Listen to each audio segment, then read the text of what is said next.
Hello, എല്ലാവർക്കും നമ്മുടെ ചാനലിലോട്ട് സ്വാഗതം. ഇന്ന് നമ്മുടെ ഒരു സ്റ്റഡി ടേബിൾ മേക്ക് ഓവറാണ്. അപ്പോൾ വളരെ അലങ്കോലപ്പെട്ടിരിക്കുന്ന എൻ്റെ സ്റ്റഡി ടേബിളാണ് ഇവിടെ കാണുന്നത്. വേറൊന്നും കൊണ്ടല്ല കേട്ടോ, ഇപ്പം നമ്മൾ ഡെയിലി പഠിക്കുന്നത് കൊണ്ട് തന്നെ നമ്മളത് അടുക്കി വെക്കാൻ വേണ്ടിയിട്ട് മുതിരാറില്ല. അങ്ങനെ അങ്ങ് വെക്കും. അതാണല്ലോ ഒരു സൗകര്യം എന്ന് പറയുന്നത്. അപ്പോൾ വളരെ മെസ്സി ആയിട്ട് കിടക്കുന്ന ഒരു ഏരിയയാണ്, നിങ്ങൾക്ക് കാണാൻ പറ്റുന്നുണ്ട്.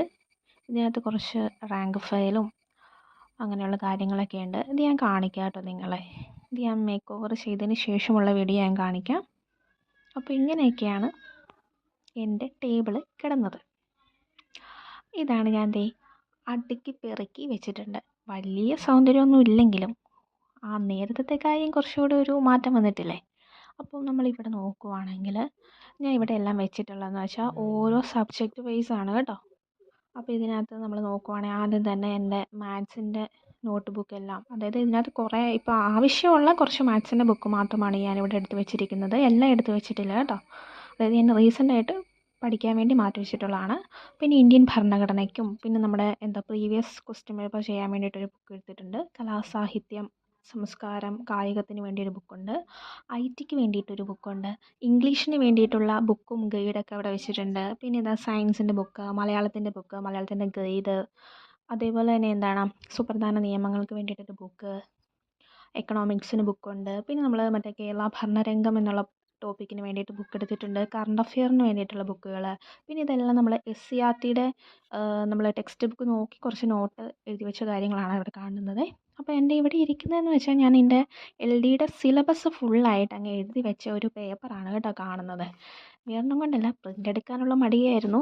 അതേപോലെ പഠിക്കണമെന്ന് തോന്നുന്ന ആ ഒരു സമയത്ത് ഈ സിലബസ് അങ്ങ് കുത്തിയിരുന്ന് എഴുതുകയാണ് ചെയ്തത്. പിന്നെ നമ്മളിങ്ങോട്ട് വരുവാണെങ്കിൽ എൻ്റെ ഒരു പെൻസും പെൻസിൽസും സ്കെയിലും അങ്ങനെയുള്ള കുറച്ച് അല്ലറ ചില്ലറ കാര്യങ്ങളൊക്കെ വെച്ചിരിക്കുന്ന ഒരു സാധനമുണ്ട്. അതേപോലെ തന്നെ നമ്മുടെ ഒരു ടൈം മാനേജ് ചെയ്യാനും ഡേയ്സൊക്കെ മാനേജ് ചെയ്യാൻ വേണ്ടിയിട്ട് ഒരു കലണ്ടർ വെച്ചിട്ടുണ്ട് കേട്ടോ ചെറുത്. അതേപോലെ തന്നെ ഈ ഒരു സെക്ഷൻ എന്ന് പറഞ്ഞാൽ എൻ്റെ ഇപ്പം ഞാൻ ഉപയോഗിക്കുന്ന ലക്ഷ്യയുടെ റാങ്ക് ഫയലാണ്. അപ്പോൾ ആ ഒരു 4 വോളിയം റാങ്ക് ഫയലും പിന്നെ ഒരെണ്ണം എന്ന് പറഞ്ഞാൽ കരിയർ ഗൈഡൻസ് ബ്യൂറോയുടെ ഒരു പ്രീവിയസ് ഇയർ ക്വസ്റ്റ്യൻ പേപ്പേഴ്സൊക്കെ ഉള്ള ഒരു ബുക്കായിരുന്നു. അപ്പോൾ അതും അവിടെ വെച്ചിട്ടുണ്ട്. പിന്നെ എനിക്ക് അവിടെ ആ വൈറ്റ് കാണുന്നത് എൻ്റെ ഒരു റഫ് ബുക്കാണ്. എപ്പോഴും എന്തെങ്കിലുമൊക്കെ എഴുതി കുറിക്കാനും അങ്ങനെയുള്ള കാര്യങ്ങൾക്കൊക്കെ വേണ്ടിയിട്ട് ഇത് ഞാൻ തയ്യാറാക്കിയ എൻ്റെ ഒരു സ്റ്റഡി ടൈം ടേബിളാണ്.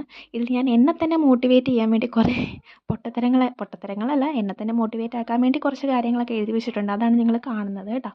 പിന്നെ ഇതാണ് മെയിൻ സെക്ഷൻ എന്ന് പറഞ്ഞാൽ 8, 9, 10 ക്ലാസ്സിലെ SCERT ടെക്സ്റ്റ് ബുക്കുകളാണ് കേട്ടോ. അപ്പോൾ ഇതെല്ലാം ഞാൻ എൻ്റെ കസിനോട് വാങ്ങിച്ച് വെച്ചതാണ്. അവൻ 8 കഴിയുമ്പോൾ ഞാനിതെടുത്ത് വാങ്ങും.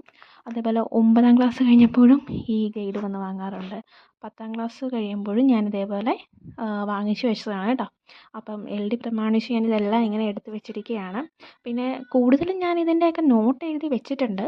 അപ്പം എന്നാലും ടെക്സ്റ്റ് ബുക്ക് തന്നെ നമുക്ക് വായിക്കേണ്ടി വരുമല്ലോ, അതുകൊണ്ടാണ് കേട്ടോ എടുത്ത് വെച്ചിരിക്കുന്നത്.